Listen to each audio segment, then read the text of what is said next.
Në vetëm 48 orë, presidenti serb Aleksandar Vučić ka dhënë 2 deklarata që e kanë vënë në pozitën më të dobët diplomatike të dekadës së fundit. Fillimisht ai akuzoi protestuesit në Beograd se janë në kontakt të drejtpërdrejtë me punonjës të ambasadës amerikane, një deklaratë që rezonon me retorikën e vjetër antiperëndimore që Serbia e përdor sa herë bie në kriza të brendshme.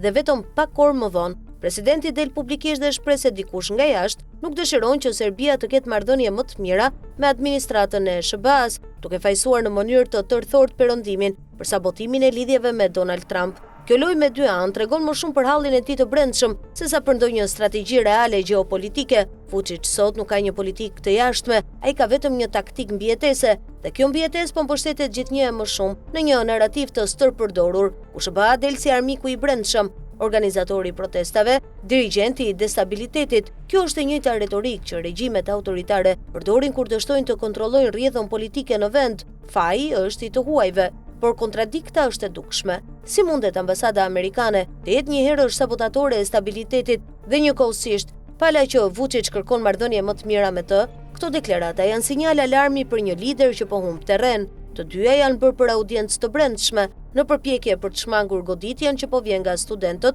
opozita dhe shoqëria civile. Por mesazhi që u dëgjua edhe në Washington nuk ishte as pak i qartë. Në fakt, i vetmi mesazh që mori Washingtoni ishte: presidenti i Serbisë është i paqëndrueshëm në retorik, pa busull të qartë strategjike dhe përpiqet të instrumentalizojë diplomacinë amerikane për të mbuluar krizën e brendshme. Për Shqipërinë dhe aktorët shqiptar në rajon, kjo është një mundësi për të kuptuar dinamikën reale të Beogradit. Vučić nuk është më faktor stabiliteti, por i pasigurt për çdo hap që bën.